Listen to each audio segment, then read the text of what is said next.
Hello. This interesting story comes Latvia's capital, Riga. The title is Out of the Supernatural.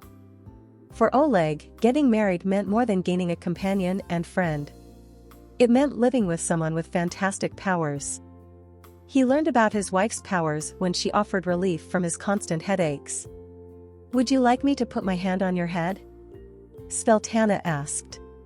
Without waiting for a reply, she placed a hand on his head. Immediately, the headache vanished. "Oh, that helped," Oleg exclaimed with surprise.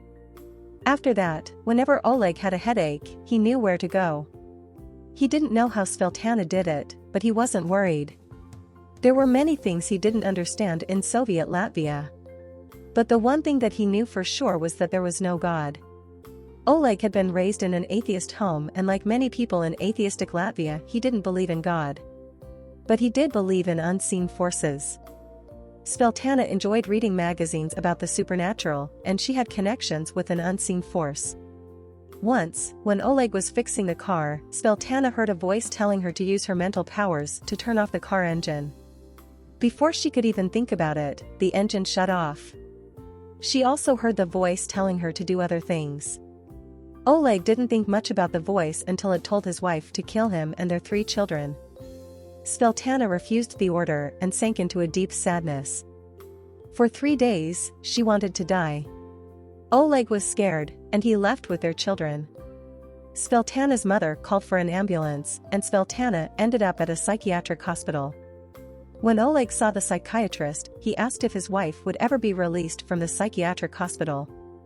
"I cannot keep her because she is not insane," the psychiatrist said. "She doesn't need a hospital. She needs church." Oleg was shocked. A Soviet psychiatrist was recommending Christianity? Oleg and his family had no connections to any church. He wasn't sure what to do. In desperation, Sveltana's mother asked an elderly woman at her workplace where he can find a Bible or talk to someone about God. The woman said, "My pastor can speak with your daughter and give you a Bible." When Sveltana was released, she and Oleg went to the pastor and described their situation. The pastor had no doubt that evil forces were at work. "Pray, and God can deliver you," he said. "You also must come to church." Sveltana and the children started going to church. In 3 months, she was baptized. Oleg was relieved that his wife had found peace. But he wasn't convinced that there was a God or that he needed God. Sometimes he made fun of Sveltana and their children for praying. He also asked why they went to church every Sabbath. "Come and see," Sveltana said. Oleg finally went, and he liked what he saw. When the pastor offered to study the Bible together, he agreed. Then he gave his heart to God and was baptized. Later, all 3 of their children also were baptized. "Now I am a pastor of the church," Oleg says. "I never thought that I would be a pastor." Oleg is more than a pastor. Since 1998, he has been an Adventist youth leader, working with Pathfinders and engaging children in campouts and other activities.